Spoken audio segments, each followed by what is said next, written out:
Survivor Indonesia. Pada pertemuan kali ini saya akan membahas hipnoterapi dengan sugesti menulis atau melukis cerita. Pada tahun 1992 ketika saya masih duduk di bangku sekolah dasar, saya termasuk seorang penggemar berat klub Persebaya Surabaya.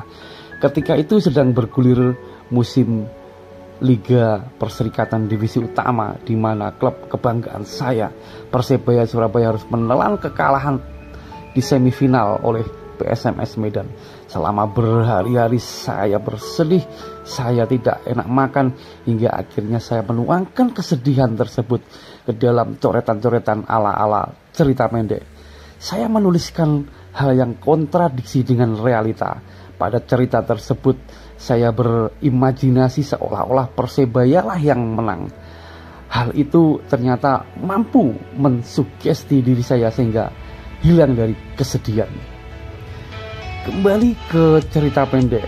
Definisinya adalah sebuah karya sastra berbentuk prosa yang oleh penulisnya digunakan untuk melukiskan atau menggambarkan sebuah kisah fiksi. Sementara struktur pembentuk cerpen ada 6 hal.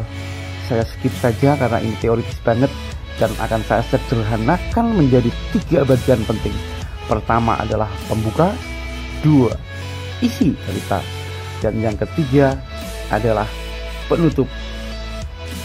Sebuah cerpen yang baik adalah cerpen yang memiliki pembuka dengan daya pikat yang kuat, kemudian isinya memiliki konflik yang berlapis-lapis, dan endingnya atau penutup memiliki rasa yang mendalam sehingga membekas di perasaan pembacanya.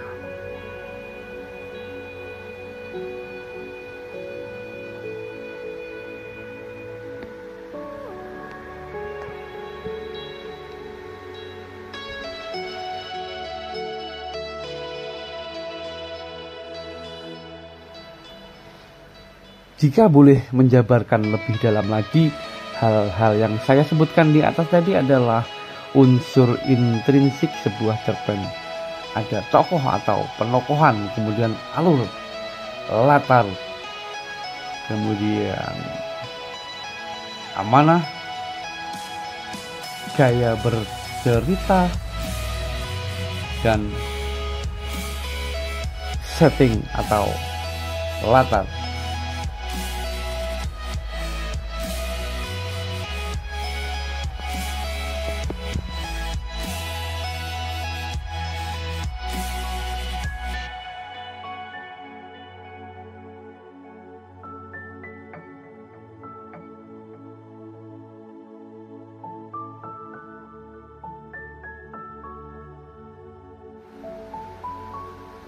Untuk membuat paragraf pembuka cerpen yang memikat, ada banyak cara.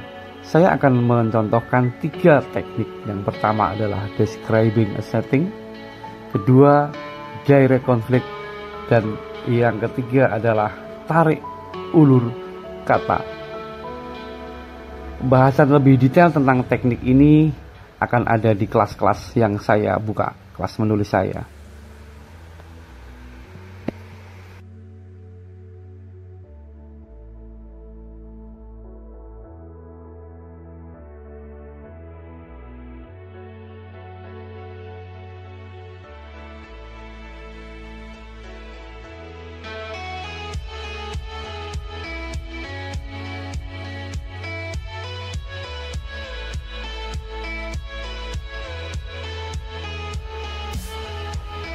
Faktor yang tidak kalah penting adalah judul yang tidak biasa. Ketika kita menulis cerpen, maka buatlah judul yang memang anti mainstream. Ada 2 cara untuk membuatnya. Pertama adalah menggunakan pola tarik ulur kalimat, dan yang kedua adalah menggunakan kutipan bahasa daerah atau bahasa-bahasa kuno. 2 teknik inilah yang sering saya pakai untuk membuat judul pada cerpen-cerpen saya.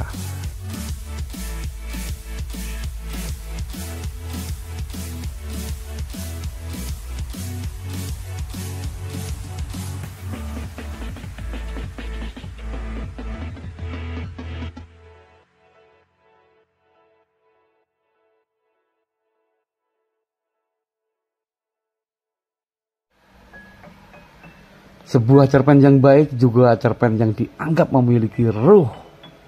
Ruh yang dimaksud adalah bom dari cerpen ini, yaitu dialog yang bernas dan amanah atau pesan moral cerita yang kuat. Maka jika kawan-kawan bisa menulis cerpen yang baik, ini akan mampu mengubah karir kepenulisan kita. Saya pernah menginjakkan kaki di panggung festival sastra internasional terbesar se-Asia, yaitu Ubud Writers and Readers Festival. Ikutilah jejak kepenulisan saya dengan mendaftar di kelas-kelas menulis yang saya ampu.